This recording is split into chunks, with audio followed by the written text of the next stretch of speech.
Flat Earth Clues, Part 10, Hiding God.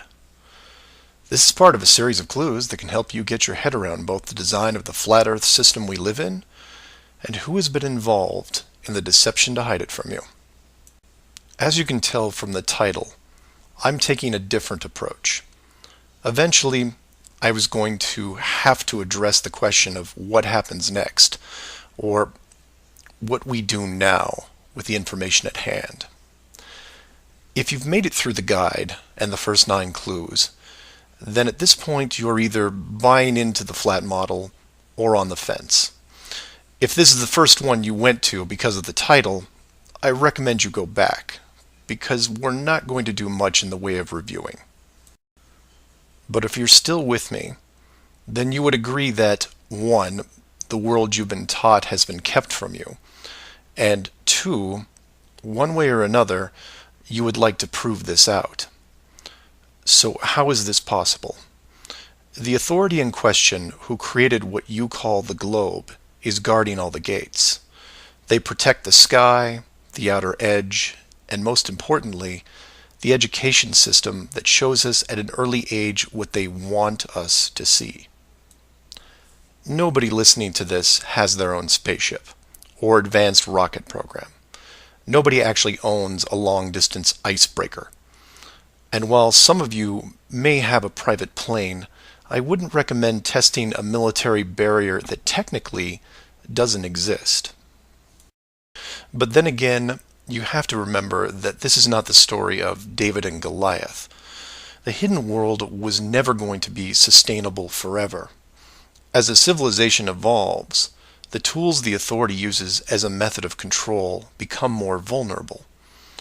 I've learned many things about systems over the years, and one thing that I find most interesting is as layers of strength increase, the higher the chance that they can be used to your advantage. But maybe I'm talking in riddles. I should be boiling it down to what can be done by showing you what's being hidden, what's important, and how it can be spread to others without looking like a crazy person. To be clear, and I can't stress this enough, do not start conversations with the word flat Earth. Think of it like Fight Club. The first rule of Flat Club is that you do not talk about Flat Club. Before you started waking up and watching all these things, you were like me. You laughed and mocked everything that was flat Earth. You may have learned faster than others, but the knee-jerk reaction by 99% of the people was created the day they sat down in a classroom and stared at the globe. Look at the videos, not just mine, but others who are putting forward some great arguments, and ask the questions that people can relate to. I'm going to introduce 3 very important questions that you can use, each with a statement that precedes it, and each statement is a motivation for a different group of people. If you don't fall into one of these 3 groups, then I guarantee you know people that do. The first statement is this: you are being hidden. What do I mean by that? Well, this goes back to Clue 7 and Clue 9, which talk about the flights in the Southern Hemisphere. If you are flying a plane over the Southern Hemisphere, your flight is not being tracked. How can this be used to find out the truth? It's simple, it's quick, and it costs no money. No matter what country you live in, send a quick note to your local, state, or federal representative and ask them this question: why are citizens of our country flying over oceans without the safety net of the GPS system? And remind them that GPS stands for global, not partial. Without GPS, anything could happen to your plane and no one knows where you are. And while you're at it, remind them that the GPS system was built by the United States Department of Defense, who never does anything small. The system that is in effect now has what appears to be huge, deliberate gaps in the Southern Hemisphere only. Do not mention flat Earth. Just voice your concern about the safety of you, your loved ones, and your fellow citizens. Will they get back to you? Possibly. Will they give you a satisfactory answer? Not a chance, because they will only have what the military gives them. What this will do, however, is create a unique buzz in certain circles that may prove to be useful later. The more politicians or high-ranking officials you contact, the greater the noise. The motivation here, as you can tell, is general public concern. The second statement is this: wealth is being hidden. What do I mean by that? Goes back to clue 2 and every other mention regarding Antarctica. In 1954, it was announced on national television that the continent was just millions of miles of rich energy resources. And by 1959, it was sealed off like Area 51. How can this be used to find out the truth? By contacting anyone you know in either the petroleum, natural gas, or mineral industry. This means ExxonMobil, British Petroleum, Royal Dutch Shell, Chevron, ConocoPhillips, BHP Billiton, Rio Tinto, Glencore, Anglo-American, and there are many others. Find anyone in these companies and make inquiries about their prospects in Antarctica. Send them the link to the Admiral Byrd interview and ask them why, if there are no environmental conflicts regarding oil, gas, or mining, why aren't they allowed to even petition the idea, even when the world's energy resources are dwindling more every day? Put the sound of money in their ear. They may not be able to break through the decades of red tape laid out in front of them, but it will create a buzz from a different side, the motivation of greed, and of pristine resources just begging to be harvested. And finally, to preface the third statement, I need to thank all the people who have sent me stacks and stacks of biblical scripture, asking me to stop dancing around the title of the flat model and call the structure what it really is. And you know, they have a point. I have put myself at a distance because I want to reach people who are outside of religious faith and even outside of general conspiracies. But for all those spiritual groups who have contacted me, I can now, however, say with conviction that this third statement is this: they are hiding God. Despite what labels I put on the flat model structure, the oldest names are from the oldest texts, one of those being called the firmament. If the firmament was indeed discovered in 1956 and it was deliberately hidden, then the ruling authority not only hid the structure, but evidence of the builders. And by builders, I mean creators, and by that, I mean what people define as God. Hiding God could be considered one of the worst ideas of all time. And if you are a person of great or small faith, you have a vested interest in any evidence that would solidify and vindicate your years of dedicated service. If a structure was found that had, for all intents and purposes, the handprint of God on it, then the ruling authority has no right to keep it from you. There are billions of people on this world who have personally dealt with the concept of God and would like to know for sure if these beliefs are well placed. Or, in short, you want to know the meaning of life. It's out there, and it's been hidden from you. Your motivation is clear. Go to your church leaders, your congregation, and tell them science probably found evidence of God in 1956 and decided to keep it a secret. If you know people of religious power, send this up the ladder. Get the word out and see what comes back. Between these three statements and questions, people will talk to people who will talk with others and eventually reach someone who knows. This isn't a grassroots or groundswell movement that takes a long time, because the system that has been used to mold and control you these past years has been based on speed, and by that I mean real time. All it takes is a single video, a memorandum, one whistleblower, one key person, and everything changes, not in months or weeks or days, but hours. And in those hours, everything changes because of the speed. People all over the world wake up and look at the sky with new eyes, and things start to get better. One person. That's all it takes. One person to come forward and share what has been hidden for so long. Maybe someone who is tired of all the games. Maybe someone who has gone year after year burdened by such a heavy secret. Maybe you, who are listening right now, who is looking for a reason to come forward. This is it. And if you don't want to walk into the light and be the hero, I understand. But if you can't, for whatever reason, then be anonymous. Share the message and help us make this world better, because it can be better. For everyone else, give this person an opening.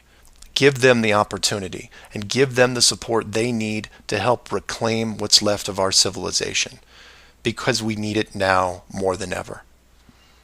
I will keep spreading the word for as long as I can, in hopes that everyone that hears it starts seeing things with new eyes. And I encourage each of you to do the same. And maybe one day we will learn to treat others better than we treat ourselves.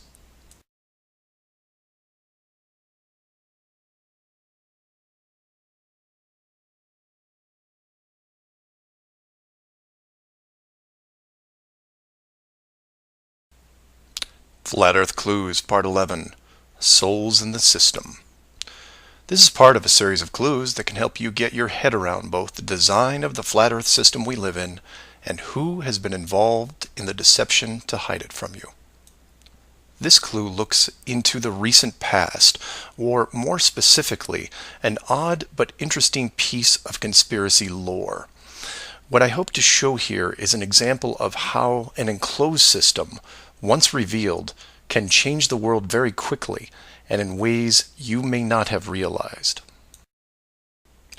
To start, we need to go back a little ways to a controversial 2004 documentary called Astronauts Gone Wild. For those of you who missed this strange little gem, the summary is this. The producer-director Bart Winfield Sibrel went out to prove that all the moon landings were elaborate hoaxes. To do this, he set up interviews with the Apollo astronauts, giving them the impression that the interview was just routine. He then produced a Bible and asked each of the astronauts to swear on the book before the interview started. The interview was then supposed to be a series of detailed technical questions designed to trip up the astronauts. During the process, there was quite a bit of tension and some very uncomfortable moments, including one actual fist fight. Now, I'm not recommending that anyone actually go out and watch this hour-long documentary. For me, the astronauts have had to live with this guilt a long time, and leaving them alone seems like the humane thing to do.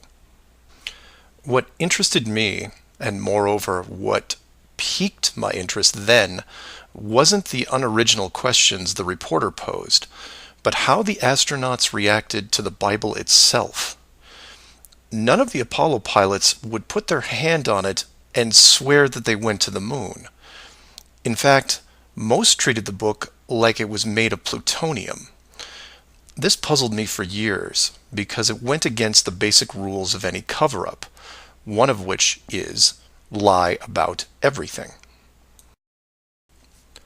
Now, the pilots of the Apollo program had done many interviews over the years, many televised, and had been going through their song and dance without really any instances of contention. So why not just go through the motions again? It is, after all, just a book, right? People lie under oath all the time. It's called perjury, and every country has an extensive system of laws and punishments to deal with it. These punishments don't seem to stop the people from committing perjury, and you can read about it almost every day. Furthermore, The astronauts were not in court. This was just a room, sometimes their own home. So swearing on the book would, for all intents and purposes, be meaningless. And this sat in the back of my head for years, because it didn't make sense. Why would astronauts, trained by a very large military science program, be afraid of just putting their hand on the book and just tell one more lie? Well, for them, it may have been more than just a book. It may have been a symbol of something much bigger. You see, for you, me, and almost everyone else, a holy book is a symbol of faith, because the creator or creators have yet to be revealed. But if you knew that the creators were real, then the book becomes something much more tangible, more relevant, more sobering. Or more to the point, the Apollo astronauts would have been let in on the enclosed system during their tenure with NASA, and over the decades, this system created certain truths for these men, one of which is, someone could be watching.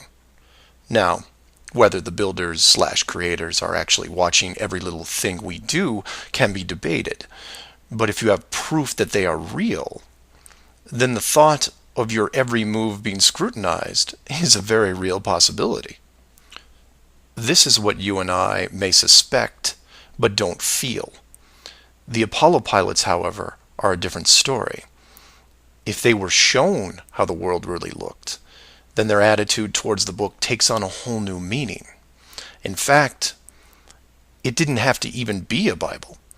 It could have been an encyclopedia or a piece of wood, because it was the idea that made them pause. And if you're still not getting it, then I'll ask you directly. If you actually saw some of the creators' handiwork and knew that there was a chance you were being watched, and there was a scorecard involved, would you swear against that and lie about something? Would you roll those dice and take the chance? Or to put it another way, everyone has gotten frustrated about something, then looked up and cursed the sky. Would you still do that if you knew that a creator was up there and possibly listening? That's just one example of how knowledge of the enclosed system changes people. The astronauts didn't want to roll the dice and lie because there was a real fear of retribution. And while they were confident that a bolt of lightning wasn't going to strike them down, they also weren't going to push their luck. And we all take on the same approach in daily life. Everyone who drives has run a stoplight. We know when we see the yellow light that it's too far away, so we hit the gas and hope for the best, especially if the traffic is light and we aren't putting anyone in danger. But you take that very same intersection and put a red light camera on it, well, then things change, don't they? Do you hit the gas and roll the dice? Not a chance. You hit the brakes and hope that you can stop in time because you are being watched. You may not be a model driver by any sense of the word, but you understand this rule and this place, and you don't break it. And this one aspect is why I'm pushing so hard to see the enclosed system revealed. Because as a civilization, we seem to be only as good as what we can get away with. This isn't an issue with freedom, it's an issue with doing the right thing. You know that running red lights is a bad idea. The camera is a reminder of that. Imagine all the things that would change for the better if the enclosed system was revealed. Would you lie to hurt someone? Would you rob a bank, commit fraud, or embezzle? Would you steal anything unless your life depended on it? And while people would still get angry and fight, would they maim each other? Would they kill? Would anyone knowingly commit murder? Would you bully or extort people for profit? In fact, knowing that the world was created, would you do anything malicious towards anyone? If the world is not a globe, but instead enclosed, then wars end. Hate crimes end. Maybe not overnight, but quickly. Because you may be, for the first time in your life, actually accountable for your actions.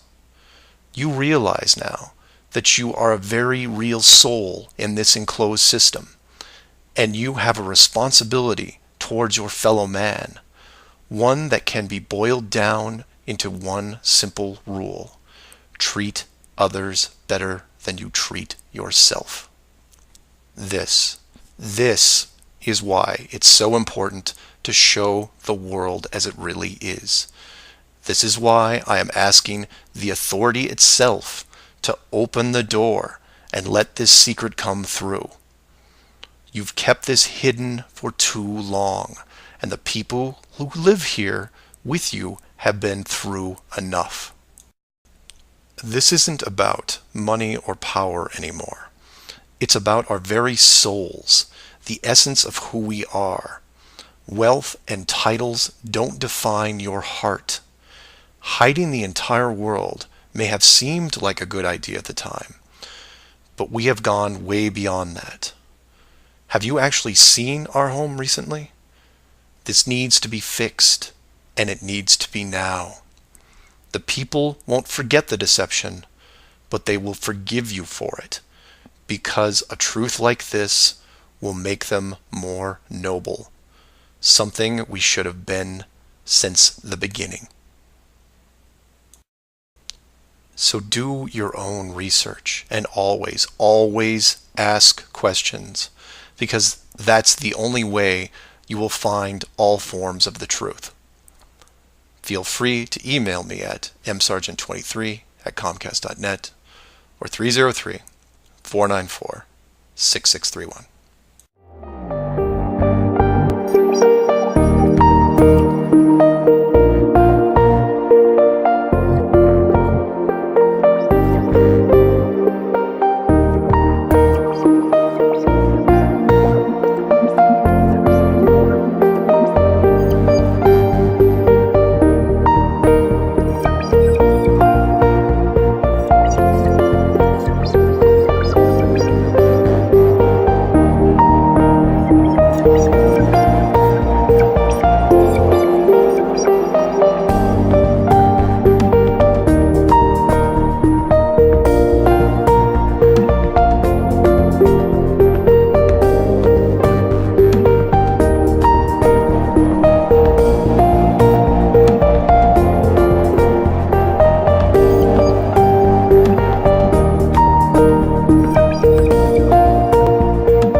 Normalmente produzco solo videos en inglés y español. Normally I produce only videos in English and Spanish. Normalerweise produziere ich nur Videos en English und Spanish. Pero hoy voy a hacer otra excepción y traducirlo también en alemán. But today I make another exception and translate it into German too. Aber heute werde ich nochmal eine Ausnahme machen und es auch in Deutsch übersetzen. Ya algunas semanas tengo escrito en mi lista de tareas por hacer de traducir el video #BTC4. Now already some weeks ago I have written on my to-do list to translate the video BTC4, #BTC4. Schon seit ein paar Wochen habe ich auf meiner To-Do-Liste geschrieben, den Video BTC4 in Deutsch zu übersetzen. Estoy segura que esta idea puede ayudar a mucha gente económicamente. I'm sure that this can help many people economically. Ich bin sicher, dass diese Idee vielen Leuten finanziell helfen kann. y dar motivación para aprender Bitcoin. And give motivation to learn about Bitcoin. Und Motivation geben, um über Bitcoin zu lernen. En este momento el precio de Bitcoin es muy bajo, económico. At the moment the price of Bitcoin is very low, economic. Im Moment ist der Preis von Bitcoin sehr tief. Sería el momento ideal para invertir. Hoy es el 15 de abril 2015. Would be the ideal moment to invest. Today is April 15th, 2015. Es wäre der ideale Moment zu investieren. Heute ist der 15. April 2015.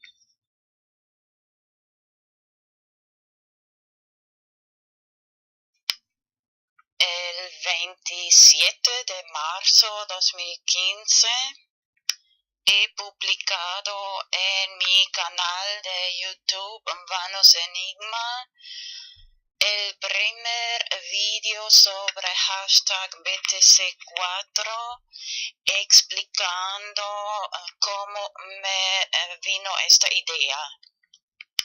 On March 27th of 2015, I published the first video about hashtag BTC4 in my channel YouTube Vanos Enigma, explaining how I got the idea. Am 27. März 2015 habe ich in meinem YouTube-Channel Vanos Enigma den ersten Video über Hashtag BTC4 veröffentlicht und erklärt, wie ich diese Idee bekommen habe. La idea consiste principalmente en lo siguiente. The idea mainly consists in the following. Die Idee besteht hauptsächlich in folgendem. Imprimir direcciones de Bitcoin en papel, 10 o mínimo 10 o mejor 100. To print Bitcoin directions in paper, at least 10 or better 100. Bitcoin Adressen in Papier ausdrucken,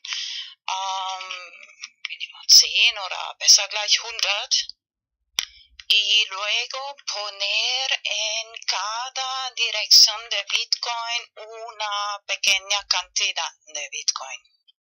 And then put in every Bitcoin direction a little amount of Bitcoin. Und dann in jede Bitcoin-Adresse eine kleine Summe von Bitcoin transferieren.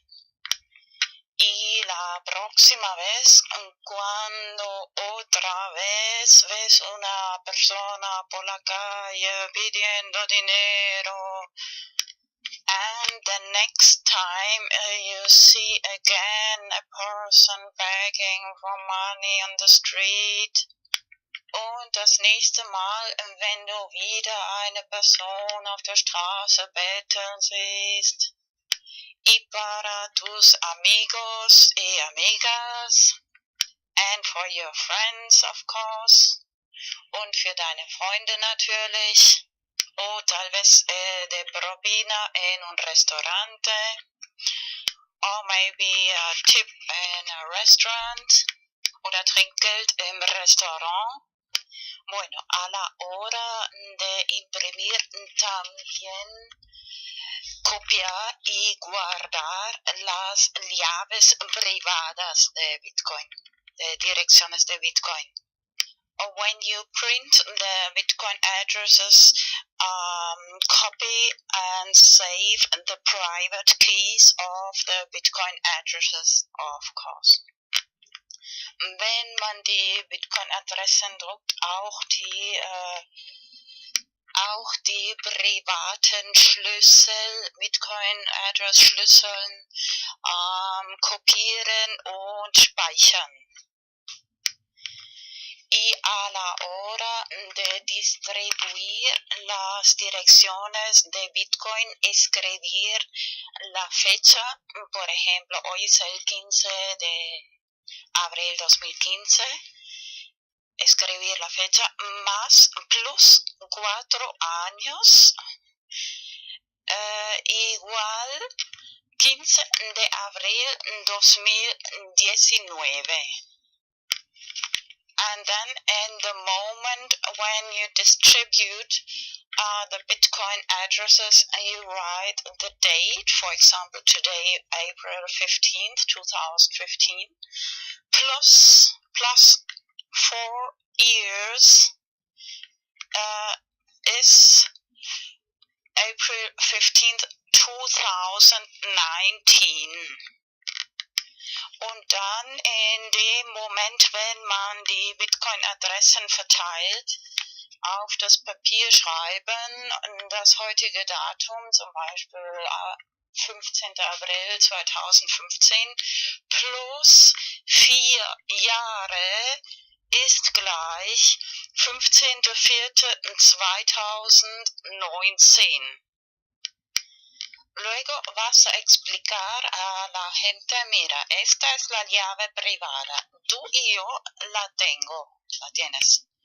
Si no quitas, transfieres este dinero de Bitcoin en estos 4 años, yo lo vuelvo a tener o sacar. Then you explain to the people, look, this is the private key. I have it and you have it.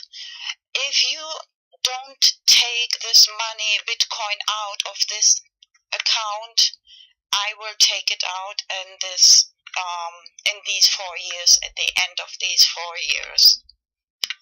Und dann erklärst du den Leuten, schau, das ist der private Schlüssel.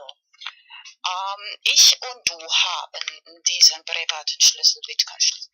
Wenn du bis Ende dieser 4 Jahre das Geld Bitcoin nicht raustust, Transfer, dann hole ich es zurück.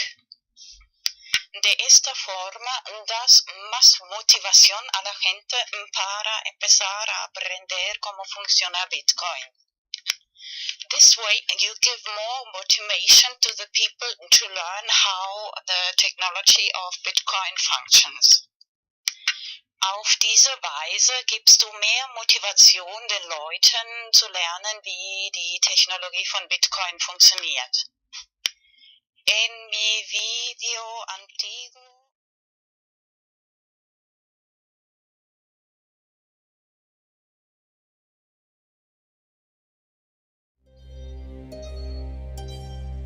In the ancient Jewish temple, a large veil blocked access to the Holy of Holies, where the presence of God dwelled. It was a constant reminder that sin separated us from God.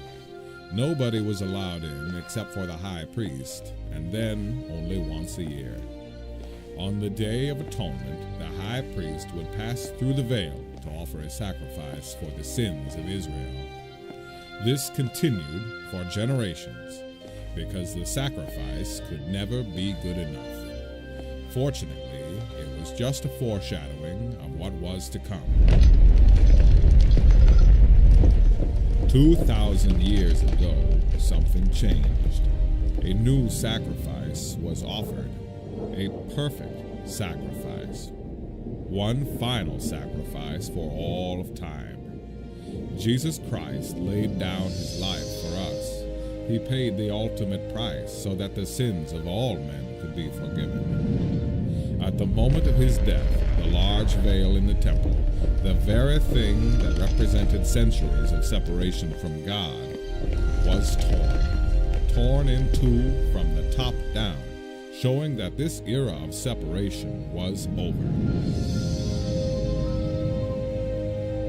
with his own blood, not the blood of goats and calves, he entered the Holy of Holies once and for all time and secured our redemption forever.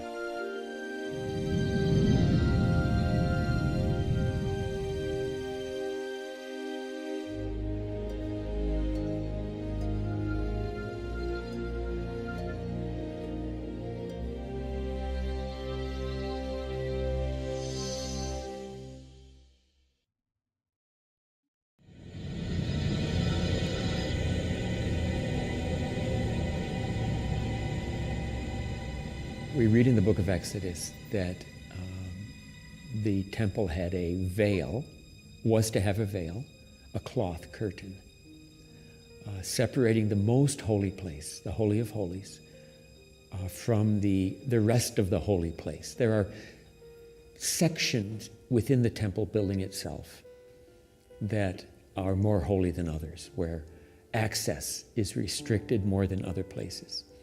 And the most holy place, where only the high priest can go once a year, is separated from the rest by this curtain. This, I would imagine it would be fairly substantial in order to give the sanctity and the aura of holiness behind it. In the temple, the priest would offer sacrifices in the holy place. But once a year, he would bring a sacrifice beyond a thick veil, a curtain, and that would go into the Holy of Holies, and there he would offer the Yom Kippur, the Day of Atonement sacrifice. And that sacrifice, which is almost, in my opinion, when we get a credit card, it's like paying the minimum and not really dealing with the debt, but paying the minimum and paying the minimum. And when the Messiah came and when he died, his sacrifice, though outside the gate of the city, actually is the final sacrifice for sin. It is the one that all these interim Yom Kippur sacrifices were leading up to. They were pointing to this one that was coming.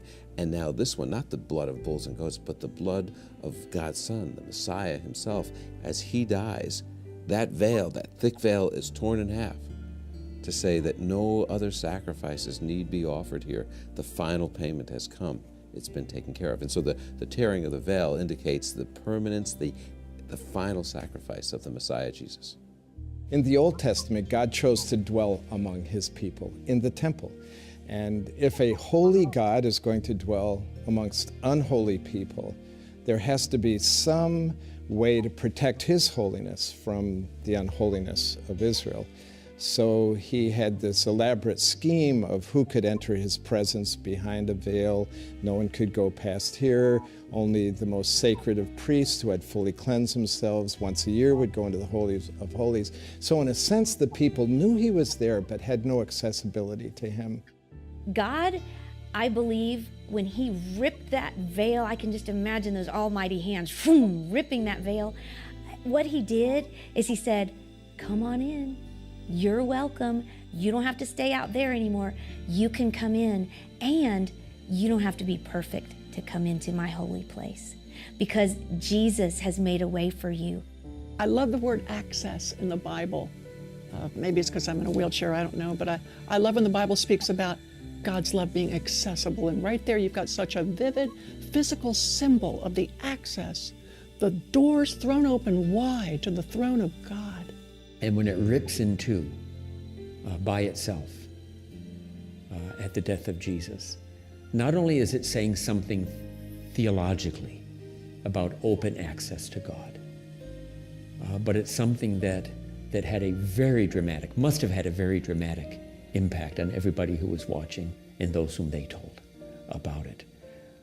An event that really overturns, that makes us think again about why it was there, and that both destroys and opens new opportunities at the same time.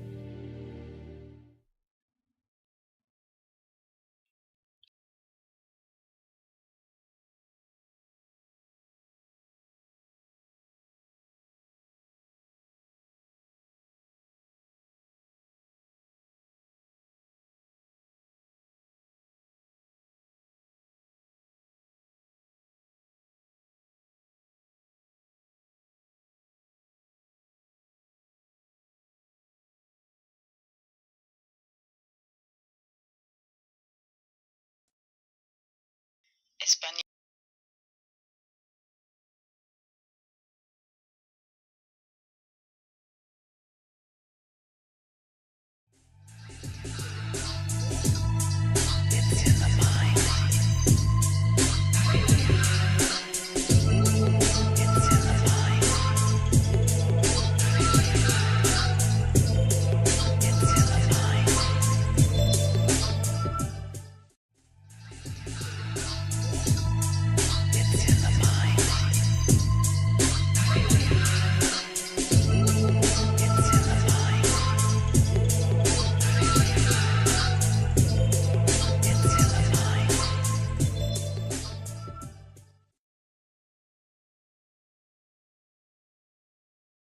Flat Earth Clues, Part 10, Hiding God. This is part of a series of clues that can help you get your head around both the design of the flat Earth system we live in and who has been involved in the deception to hide it from you. As you can tell from the title, I'm taking a different approach. Eventually, I was going to have to address the question of what happens next, or most importantly, the education system that shows us at an early age what they want us to see. Nobody listening to this has their own spaceship or advanced rocket program. Nobody actually owns a long-distance icebreaker. And while some of you may have a private plane, I wouldn't recommend testing a military barrier that technically doesn't exist. But then again, you have to remember that this is not the story of David and Goliath. The hidden world was never going to be sustainable forever. As a civilization evolves, the tools the authority uses as a method of control become more vulnerable. I've learned many things about systems over the years, and one thing that I laughed and mocked everything that was flat Earth.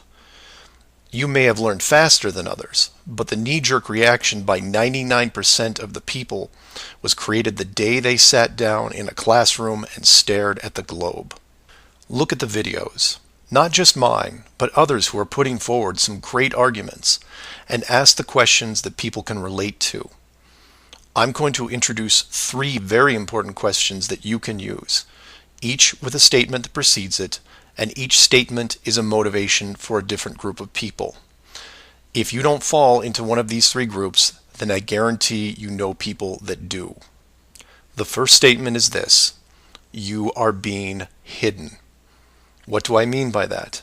Well, this goes back to clue 7 and clue 9. I find most interesting is as layers of strength increase, the higher the chance that they can be used to your advantage.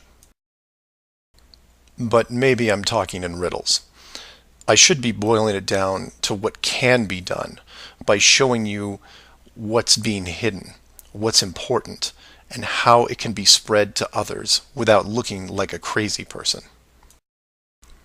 To be clear, and I can't stress this enough, do not start conversations with the word flat Earth.